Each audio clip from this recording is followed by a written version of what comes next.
Sa bawat sulok ng dilim, may kwento ng takot na hindi pa nasasabi. Mga lihim na nilimot ng panahon, at mga aninong nananatiling gising hanggang ngayon. Ito ang Isang Gabi ng Lagim. Handa ka na bang makinig? Sa isang lumang barangay sa Nueva Ecija, si Arman, 32 years old, pababalik siya sa kanilang barangay sa Nueva Ecija simula nang umalis siya pagkatapos ng isang malagim na trahedya sa kanilang lugar maraming taon na ang nakalilipas. Gabi na nang dumating si Arman sa baryo ng San Rafael, isang lugar sa Nueva Ecija na matagal na niyang iniwasan. 20 taon siyang hindi nakabalik mula nang lumindol at mawalan siya ng kapatid. Tahimik ang kalsada. Walang katao-tao. Wala ring signal ang telepono niya. Pero sabi ng tricycle driver, hanggang diyan na lang ako. Hindi ko na kayang tumuloy sa loob. Bakit daw? Iba na raw ang baryo paggabi. Naglakad siya. Lumana ang daan. Wala pa ring nagbago, hanggang sa marating niya ang lumang bahay nila. Madilim. Abandonado.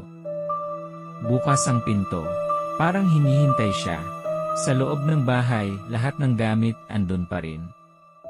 May alikabok, pero parang biglang iniwan lang. May litrato silang magkapatid sa dingding. Siya, at si Noel, ang batang kapatid na nawala nung lindol. Hindi natagpuan ang katawan nito. Habang naglalakad sa loob, parang naririnig niya ang mga tunog ng kahapon, tawa, iyak, takbo ng bata. Kuya, napalingon siya. Walang tao. Pero sa sahig may laruan. Trompo. Alaga ni Noel. Kuya, dito ako. Pumunta siya sa silid ni Noel. Wala pa ring tao. Pero bukas ang bintana. Malamig. Tumutulo ang ulan. Parang may bata sa labas, tumatakbo. Nakaputi. Nakapaa. Sinundan niya. May lumang gubat sa likod ng bahay. Dati, pinagbabawal sa kanila pumasok doon. Pero ngayon, tila naroon ang boses. Kuya, dito. Larong taguan. Ikaw Taya. Bata ang boses. Masaya. Pero parang may lungkot. Habang lumalalim ang gabi, palalim din ang gubat. Tumatakbo si Arman. Kinakabahan. Pero hindi siya humihinto. Sa gitna ng gubat, may nakita siyang abandonadong poso. Lumang-luma. Inukita ng pangalan. Noel. Biglang parang sumikip ang paligid. Umuugong ang tenga niya. May mga aninong dumaan sa paligid. Parang mga bata. Walang mukha. Putol ang paa. May duguan. Humahagikik. Kuya, di mo kami dinalaw. Kuya, di mo kami sinagip. Kuya, iniwan mo kami. Pumikit siya.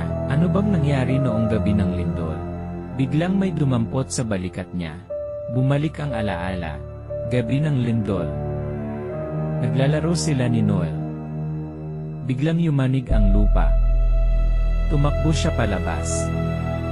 Nakita niya si Noel, umiiyak. Pero natakot si Arman. Iniwan niya ito. Tumakbo siyang mag-isa. Kinabukasan, sabi niya, hindi ko siya nakita. Lahat naniwala. Pero siya mismo, piniling makalimot. Pagdilat ni Arman, nasa loob na siya ng isang lumang silid. Madilim. Amoy lupa. May mga batang nakapalibot. Taguan tayo, kuya. Wala siyang masabi. Pero sa larong to, hindi ka na makakauwi. Nagsara ang pinto. Tumigil ang ilaw. Sa labas ng bahay, kinabukasan, dumaan ang barangay tanod. Narinig mo? Parang may batang naglalaro sa likod. Wala na tao dyan. Patay na lahat ng nakatira riyan. Pero minsan, may bumabalik. Yung mga ayaw tanggapin ang totoo. Matanda. San Rafael. Baryo sa may bundok. Wala na po yon. Binura na sa mapa. Bakit po, matanda? Lindol yon. 20 taon na. wala nang nakaligtas. Teka, bakit mo hinahanap? Estranghero, may naghihintay sakin, kapatid ko raw. Sa mundo ng dilim at alaala, ang tanong ay hindi kung ligtas ka, kundi kung makakalimot ka. Kung nabitin ka sa kwento ngayong gabi, huwag kalimutang i-like ang video, i-follow ang aming page, at mag-subscribe sa Isang Gabi ng Lagim, para sa susunod na gabi hindi mo makakalimutan.